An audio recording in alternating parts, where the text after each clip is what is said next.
सुभाष, त्याचं नाव काय? सुभाष काय धोरवे ना? नाही माहिती का साहेब? ओके, धन्यवाद साहेब तुमच्या सहकार्याबद्दल. धन्यवाद. हे आहे तुपे तुपे तुपे उपनिरीक्षक Tupe, without uniform, without off duty lathi charge करत आहेत आमच्यावरती. दाखवतो सोशल मीडियाची आता ताकद तुम्हाला.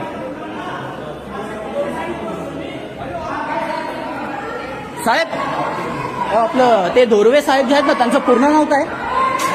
नाही माहिती का? रजिस्टर ओपन करा ना, सर्व माहिती पडेल. रजिस्टर ओपन करा, सर्व माहिती पडेल. मॅडम त्या धोरवे साहेबांचं पूर्ण नाव काय? सौरभ. सौरभ मिडल नेम नाही का त्यांच्या वडिलांचं नाव? नाही माहिती. ओके, सौरभ धोरवे साहेब. त्यांनी माझ्या वडिलांचा डोका फोडलेला आहे ते हाफ मर्डरच्या केसमध्ये. पूर्ण रक्तबंबाळ केलेला आहे वडिलांना माझ्या. मारा ना साहेब, एकदा मारा ना प्लीज सर. असं आता फिरताना मला मजा येत नाही, मारा ना एकदा. मेडिकलच आहे दादा, पहिल्यानंतर